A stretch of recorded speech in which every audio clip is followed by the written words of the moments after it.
Avril 2006. Joël, résident français en Mongolie, s'offre des vacances. Il part affronter les glaces du lac Rovsgol en traîneau à chien avant d'escalader le mont Saïrdag au bord de la frontière russe. Il s'agit d'une première. Cela n'a jamais été fait. Joël ouvre ses voies.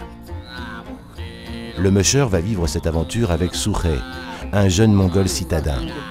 Il va lui apprendre à découvrir le sport de glisse, le traîneau et les chiens, mais aussi son propre pays.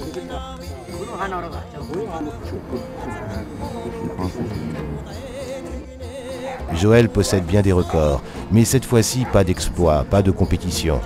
Je veux un trip humain, comme il dit. Le musher n'a plus grand-chose à découvrir du traîneau et des chiens. Il est le chef de meute.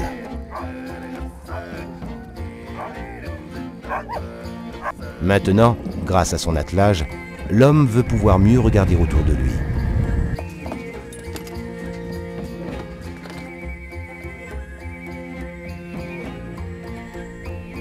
Joël est tombé amoureux de la Mongolie, mais il n'est pas béat.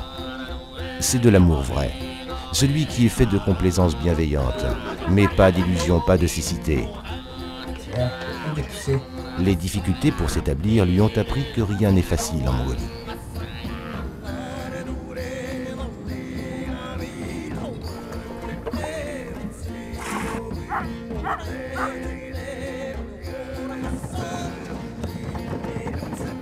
Ce pays est un mélange de Moyen-Âge et de modernité post-soviétique qui s'ouvre au libéralisme. Les Mongols sont désemparés dans leur anachronisme. Leur esprit est encore à l'époque des grands guerriers de Gengis Khan, qui a créé le plus grand empire de l'histoire. C'est là que demeure leur fierté. La réalité présente est bien différente. Même l'écriture mongole a été remplacée par l'alphabet cyrillique. Sur 700 monastères avant le communisme, il en reste aujourd'hui moins d'une dizaine. Le pays est maintenant en pleine évolution, mot pudique pour exprimer l'aspect terriblement rapide de l'abandon d'une culture nomade multiséculaire.